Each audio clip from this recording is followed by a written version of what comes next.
Hello, I'm Valerie Hale. I create the podcast Wealth Yoga Wine. This is part two of Trying Harder is a Trap, according to Price Pritchett, who is world famous for mergers and acquisitions.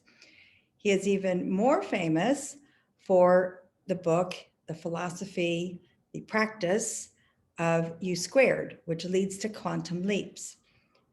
Yesterday, or the first presentation is about your concise description, clear, perfectly in your mind. Write that. The second step is to outline a picture that you drew or a picture from a magazine or book of your big, large, scary goal. And you don't know how you're going to do it, but you desire it. It's a longing and a desire. The third step is that you have started to read your big goal out loud.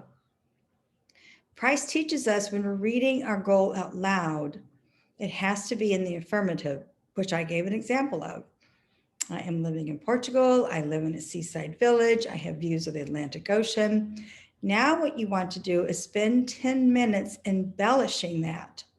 For instance, in my situation, I will say that I go to the market every other day, the fresh market, or I ride a bike from a borrowed friend. I'm improving my French and my Portuguese because this has been a long life dream of mine is to be fluent in two foreign languages. I just keep on talking about exactly where I see myself doing in Portugal. It can be a year from now, it can be 2 years from now. The idea is I'm going there and I'm telling my subconscious I'm going there.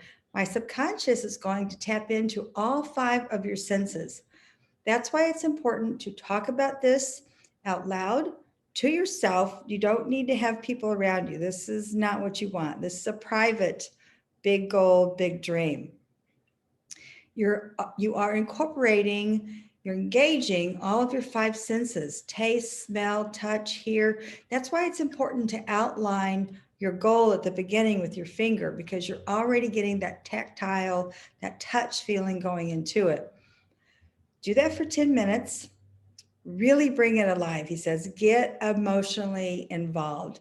And this is how you get the sixth sense, which with Mary Morrissey and Bob Proctor's teaching, their program Into Your Genius, it's your intuition. This is one of your six innate gifts, which I've talked about in the past. He calls it an unseen force. He also calls it a phantom force, which is fun. Engage for 10 minutes. He wants us to do this in the morning. He wants us to do this in the evening, 10 minutes each time. Embellish it. Write down things while you're even talking that come to your mind about this big, scary, longing and desire goal. You don't know how you're going to achieve it, but it's something you always wanted to achieve. Lastly, he tells us you're going to close this out by saying to yourself and writing it down, I am making quantum leaps. I know exactly where I'm heading, and I am open to unexpected opportunities. Practice this.